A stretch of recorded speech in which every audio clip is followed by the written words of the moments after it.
Good morning. Hello. I have not made a video in almost a month, mostly because life is really busy with a baby, and I get an idea about something that I want to film, and then that thing is passed and it's over, and so I don't end up filming it. But I do have something I want to film about today.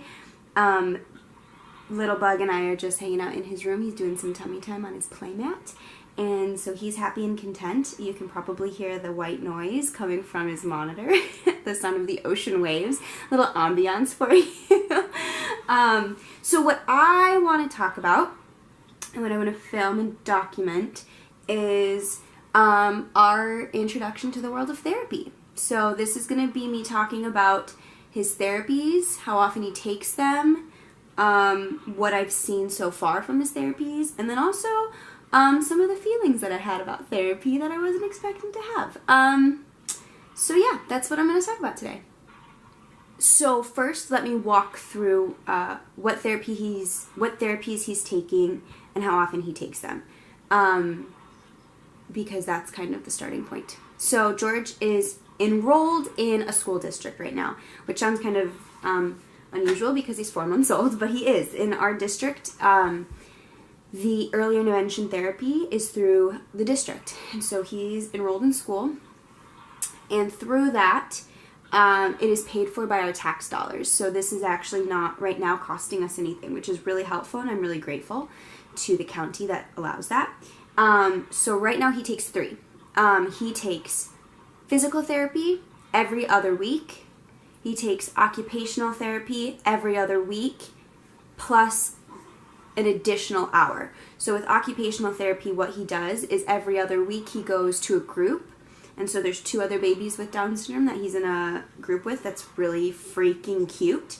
And then he also gets an additional hour by himself in our home with the same therapist, which is really fun. And then he gets something, I think they called it pre-speech, but it's mostly like cognitive therapy, and so they're not necessarily working on getting him to talk or anything because he's only 4 months old. So what they're focusing on right now, he's playing really, really cute. I'll show you in a minute. What they're working on right now is kind of just getting him to recognize words, and so just kind of the idea of like when someone says mama, he looks at me. When someone says daddy, he looks at Kyle, and that. So those are the 3 he takes. So he gets at least 2 hours a week of therapy, if not more. But the thing that I've learned is that if he's got a therapy day, the whole day is therapy day. Even if it's at 10 o'clock in the morning, the whole day is a therapy day because he needs the whole day to recover. So yeah, physical therapy, occupational therapy, pre-speech therapy. Oh, and he gets pre-speech therapy every other week for an hour as well. And that's in our home too, which is really cool. I like when they come to our house. So in these different therapies, they set different goals at the beginning for what he wants to work on. So the main thing that they want to focus on right now is, in physical therapy, is working on, did you sneeze? Gesundheit? Are you going to roll over? The main thing they're working on in his physical therapy right now is the fact that George did not have almost any head or neck strength at all. He was still completely newborny in that way, which is not typical for a typical 4-month-old baby. For a baby with Down syndrome, that's a little more common, but it will stunt his development. If he is not able to move his head and like pick up and follow the world, he won't. And George is a very social baby, and so they really wanted to get that. That was goal number 1, is let's get that head up, because he wants to see the world. He's super social. He loves people. He loves following noise. He's watching me film this right now. He just loves, he's very curious. And so they, that was the goal they set for that. For physical therapy, for occupational therapy, they're trying to get him to grab things, which they did in physical therapy too. They actually worked on him grabbing things with his hands, which he's a pro at, not to brag.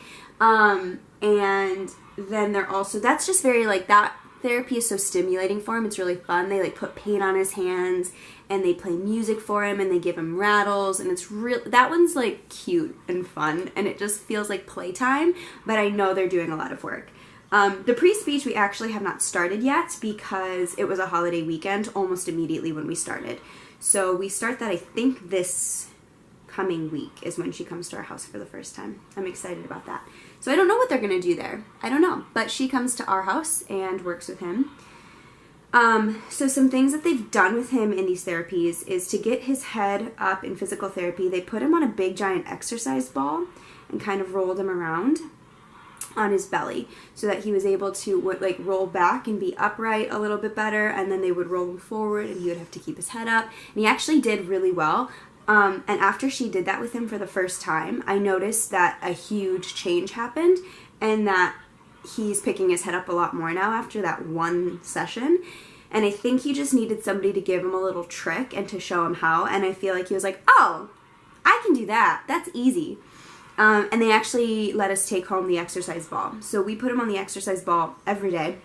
And it's made a huge difference. It's made a crazy big difference. In occupational therapy, like I said, it's music. It's they're working on getting him to... because eventually what they want him to be able to do is grab his feet. And so they're working on his core strength and getting used to rolling over and moving around and not being in one spot for his inner ear. And do you agree?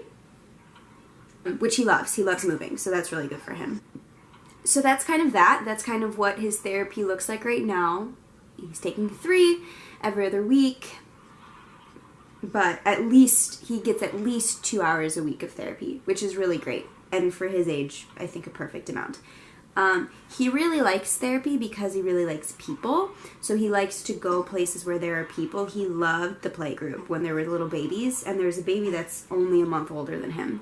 And so they're going to be best friends. And so he really enjoyed that. However, it's really hard on him. It is so tremendously difficult for him because he's a baby, you know, and it's essentially he's working out. And so physical therapy, it's the one-on-one. And with her, when he hits his limit, it's just like, okay, let's put him on the swing and let's kind of let him calm down and relax, or let me give you to mom so mom can hold you so it's not somebody new. And then the rest of the day, he's exhausted. He's exhausted. The first day that we went, it was a Monday, he slept, I think, for 5 hours at one point during that day, which George is not a napper at all. And so the fact that he slept for so long and so hard was just so indicative to me and Kyle that, like, he was exhausted. It's so important, and we know that, and we recognize that it's so good for him because already there's been huge changes. Already, now that he can get his head up, if you could believe it, he's more social because he's able to seek people out. Like, even my parents noticed it the other day. They were like, wow, he is picking his head up when he's, like, when I'm holding him. I can, like, wear him on my hip a little bit now. So that's all really good. But it's really hard on me to, like, see him struggle so hard. And I know he's not actually struggling. He's working very hard. And I just want it to be easy for him, and it's not. And that's hard. But at the same time, I'm so proud of him. I'm so proud of him. Whenever he does the teeniest thing in therapy, I am, like, cheering in the background. I'm like, did you see that? Did you see that? He grabbed that with his hand. Did you see? And she's like, of course I saw. And his therapists are great. Like, they're wonderful. I have no reason to feel that way. But he makes me tremendously proud. He really does. Because none of this is coming easy to him. Even, like right now, he's got his feet up. Like, he's rolling his feet in. And he's working really hard at doing that. Because he's got low muscle tone, right? So everything that a typical baby can experience takes longer and is harder for him. And so that's hard on a mama because I just want everything to be wonderful and easy and great for him. But at the same time, I'm so proud. I'm going to cry talking about this. Every time he does the tiniest thing that's like a milestone or a development thing, I'm so proud of him because I know how hard he had to work to get that. And so it's tough, but he's a determined little guy. He's moving mountains. He's doing really great. So I'm just so proud of him. And that leads me into the very last thing that I'm going to talk about. He's getting bored. Hang on. I'm going to adjust his little toy. The last little thing I want to talk about, because he's getting bored. One thing I wanted to talk about that was a shock to me. And this was a shock to me because obviously George is adopted. We desired a baby with Down syndrome because it's the world we love, it's the world we know, it's something that we are capable of and that we celebrate and we cherish. What was a shock to me was how much I did not like how many people have to talk about George's impairments, is what they called them. I was not please hold. He wanted to join me. So one thing I was not expecting was to be not frustrated, but I didn't like people talking about that George was different. And the reason that was surprising to me was because I love that he has Down syndrome and I celebrate it so very much. Where are you going? But, you know, I don't look at this baby and I don't look at this baby and think, this is a baby with Down syndrome. I look at this baby and I think, this is my son. This is my baby. And you're so cute. And so, like, they were wonderful about it. They were very respectful about it. But I didn't like that everybody had to, like, assess how far behind George was. And I knew he was gonna be. He has Down syndrome. Of course his muscle tone is low, and of course he's got, like, some challenges. Of course he does. I knew that. I knew that was gonna happen. But I didn't like that other people were telling me about it. I didn't like it. And so and I know that they need to, and I know that they did it in a very respectful way, and it's their job. What are you looking at? And I know that they're doing it out of love because they want to help him. But it just made me kind of squirmy because whenever they were like, yeah, he's not picking up his head yet. I'm like, yeah, but he's for sure doing this. Like, I didn't get defensive necessarily, but I just got really, like, I wanted them to talk about how great he was all the time, because to me this baby could do anything and it would be the best thing in the world. And so the fact that they have to assess where he's behind was pretty hard for me. Do you want to say something? No. And then it also got overwhelming to me for a little bit at first. I'm better with it now. But the sheer magnitude of the work that is going to be helping this baby thrive, helping this little piece of magic thrive in the world, is not something I can do by myself. I need help. He and I need help.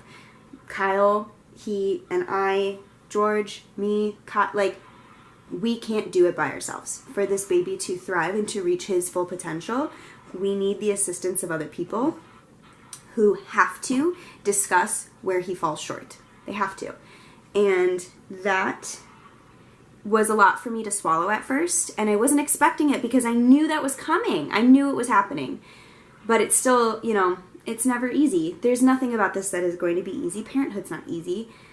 But if I didn't think he was capable of it, it wouldn't be so emotional for me. But because I know that he's capable of thriving, and I know that he's capable of succeeding, and I know that he's going to reach whatever potential he's going to reach in his life, I'm going to keep doing it, right? So he's worth it, and he's capable, and I want him to succeed, and I want him to reach whatever potential he's going to reach in his life. So we're going to plug along. Where are you going? It's a lot more emotional than I intended it to be, his little world of therapy, because he's going to need therapy for most of his life, in some capacity, and it's an honor to be the one who, it's an honor to be a person who gets to help this baby thrive. And I am just so proud of him. It's a lot. It was overwhelming, and it was a lot, and I want to be honest about that, because I celebrate him and his extra chromosome, and I also celebrate that it's not going to be easy, and I knew it wasn't going to be. And I still celebrate it. Loud and proud. Oh, little man. Woo! He's trying so hard. Okay, we're going to go play now. A quick wrap up. That's what we're doing for therapy. Speech, OT, pre-speech OTPT, and just working at helping this little boy. He's magical. We love him. You want to say bye-bye? Oh, no, he wants to go play. All right. Thanks for watching, and I'll be around again soon. Maybe? I don't know. We'll see. Bye-bye.